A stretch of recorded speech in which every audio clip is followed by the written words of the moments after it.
Well, hi there, and welcome one more time to Wednesday Night Bible Study via YouTube. It's amazing what we're all learning during this pandemic. And tonight I'm going to give you good news. I suspect we're going to finish our study of the Gospel of John. And I hope that you have enjoyed hearing it and studying John as much as I have preparing for it. It's really been a revelation to me, no pun intended, the difference in John and the Synoptics. And tonight we're going to be looking at John chapter 21. And if I had to entitle tonight's Bible study, I think I would probably call it Peter's Second Chance. And I want you to think very quickly, have you ever had a relationship in your life that went south? You know, somebody you were close to, and all of a sudden that relationship just exploded. It deteriorated. And it just totally changed and went in another direction. What happened? Did you try to put it back together and salvage it?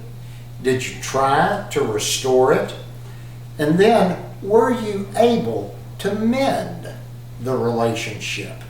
And I think all of us have had relationships that didn't go exactly the way we thought they should go.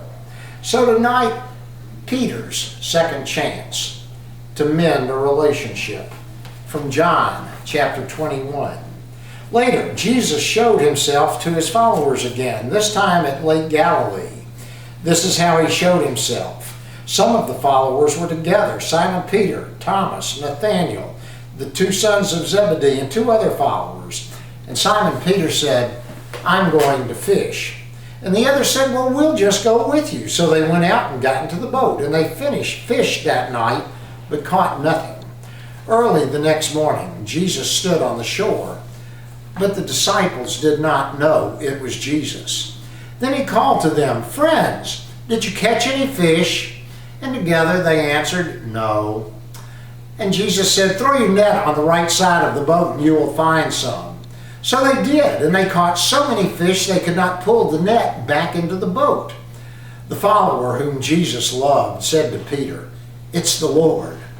And when Peter heard him say this, he wrapped his coat around himself because he had taken his clothes off, and then he jumped into the water. And the other followers went to shore in the boat, dragging the net full of fish. They weren't far from the shore, only about 100 yards. And when the followers stepped out of the boat and onto the shore, they saw a fire of hot coals, and there were fish on the fire, and there was bread baking. And Jesus said, "Bring some of those fish you just caught." So Simon Peter went into the boat and pulled the net to the shore. It was full of big fish, 153 in all. But even though there were so many, the net did not tear. And Jesus said to them, "Come and eat." And none of the followers dared ask him, "Who are you?" because they knew that it was the Lord. Jesus came and took the bread and gave it to them, along with the fish. Now this was now the third time Jesus had shown himself to his followers after he had been raised from the dead. And now the story changes. When they finished eating, Jesus said to Simon Peter, "Simon, son of John, do you love me more than these?" And Peter answered, "Yes, Lord, you know that I love you." And Jesus said, "Feed my lambs." And again Jesus said, "Simon, son of John, do you love me?" And he answered, "Yes, Lord, you know that I love you." And Jesus said, "Take care of my sheep." And a third time he said, "Simon, son of John, do you love me?" And Peter was hurt because Jesus asked him the third time, "Do you love me?" And Peter said, "Lord, you know everything. You know that I love you." And Jesus said to him, "Feed my sheep. I tell you the truth, when you were younger, you tied your own belt and went where you wanted. But when you are old, you will put out your hands and someone else will tie you and take you where you don't want to go." Now Jesus said this to show how Peter would die in order to give glory to God. Then Jesus said to Peter, "Follow me." A couple of questions, and again, I wish we were together so that you could answer them. Now, I just want you to think.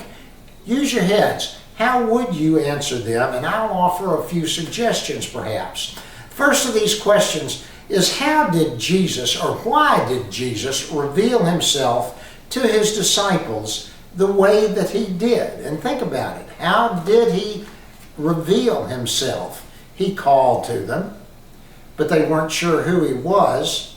And then they got out of the boat and walked across in the water to him, and he offered them food, and they realized who he was. And he was showing them that he was not angry with them for running away on that night before the crucifixion. He was not angry with Peter because of his denial, not once or twice, but 3 times. Jesus took the initiative and he proffered that olive branch, even though he was the one. Jesus was the one that had been wronged.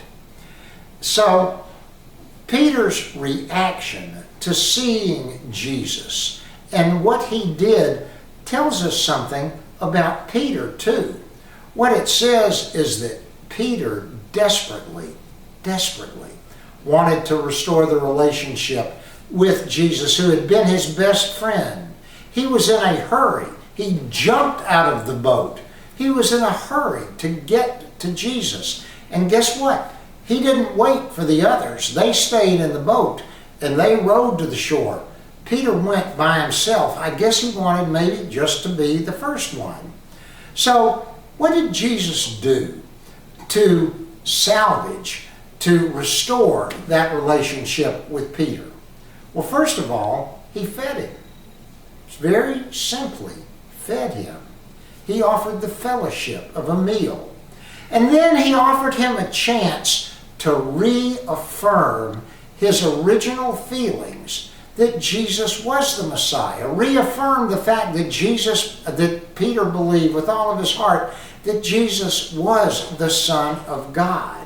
And he gave Peter the chance to take back, to recant the denials that Christ was the Son of God when he did that before those who questioned him. So Peter responded to Jesus' words and Jesus' actions. He ran and he got the fish out of the boat alone, 153 fish. He worked. He accepted Jesus' offer of breakfast. He didn't turn his back on Jesus. He didn't snub him. He said yes. And then 3 times he answered affirmatively when Jesus asked him, "Do you love me?" Now, if you'll remember, and this is important for us to see, how did Jesus emphasize the connection between love and service? Because he said, "Do you love me?" Peter said yes, and Jesus said to do something. You remember what Jesus said? He said, "Feed my sheep, feed my lambs." And what he was saying is, don't talk about service, Peter. Do it. Prove it. Put your money where your mouth is. Don't talk the talk, walk the walk. And Peter was given a command to go into action, to feed the sheep of Christ, feed those who were following Jesus. And that number was growing and growing. And Jesus knew that his days on earth were very limited.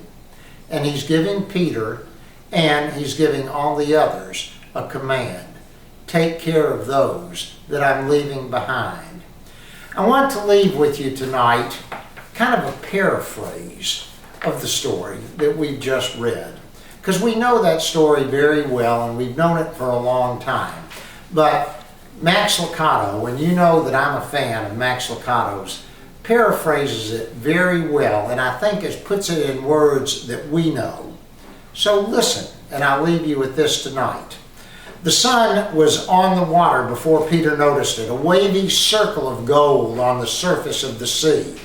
And usually a fisherman, particularly a professional fisherman, is the first to spot the sun rising over the crest of the hills. It means his night of labor is about over. But not for this fisherman. Even though the light reflected on the lake, the darkness lingered, not just on the lake, but it lingered in Peter's heart. The wind was chilled, but Peter didn't feel it. His friends slept soundly in the boat, but Peter just didn't care. His thoughts were so far from the Sea of Galilee.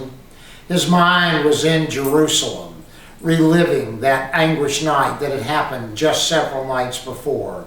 And as the boat rocked, his memories raced. He could hear the clanking of the Roman guard.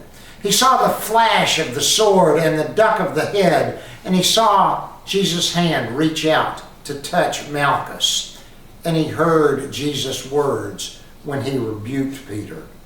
And then he saw in his mind the soldiers leading Jesus away. What was I thinking? Peter mumbled to himself as he stared there at the bottom of the boat. Why did I run? And Peter had run, there's no doubt. He had turned his back on his dearest friend. We don't know where he ran to. Peter may not have known. He found a hole, perhaps, or a hut, an abandoned shed. He found a place to hide. And that's what he did. He hid. So here's Peter in the boat on the lake. Again, he's fished all night, and once again, the sea offered up absolutely nothing. His thoughts are interrupted all of a sudden by a shout from the shore. "Catch any fish?" And Peter and John looked up. Probably a villager, they thought. "No," they yelled back. "Try the other side," the voice says to them.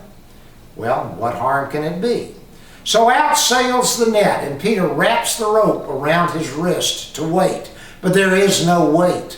The rope pulls tight and the net catches. Peter sets his weight against the side of the boat and begins to bring in the net, reaching down, pulling up, reaching down, pulling up. He's so intent with this task that he misses the message, but John doesn't. This moment is deja vu. This has happened before. The long night, the empty net, the call to cast again. Fish flopping about on the floor of the boat. Wait a minute. He lifts his eyes to the man on the shore. "It's him," he whispers. And then louder he says, "It's Jesus." And then shouting he says, "It's the Lord, Peter, it's the Lord." Peter turns and looks. Jesus has come. Not Jesus the teacher, but Jesus, the defeater of death. This is Jesus, the King. Jesus, the victor over darkness. Jesus, the God of heaven and earth, is standing right there on the shore. So Peter plunges into the water, swims to the shore, stumbles out, wet and shivering, and stands in front of the friend that he had betrayed. Jesus has prepared a bed of coals, and both are quite aware of the last time Peter had stood near a fire. Peter had denied Jesus. Peter had failed God. But look now, God had come to him. For one of the few times in his life, Peter was silent. What words would do? The moment was too holy for words. Here's God offering breakfast to the friend who had betrayed him. And Peter is once again finding grace at the feet of Jesus. What do you do in a moment like this? What would you do in a moment like this? It's just you and God. You and God both know what you did, and neither one of you is proud of it. What do? You might consider doing what Peter did. Stand. Just stand there in God's presence. Stand in His sight. Stand still and wait. Sometime that's all a soul can do. Too repentant to speak, but too hopeful to leave. We just stand. And when we do, Jesus always gives us another chance. He will come back. Good night, friends.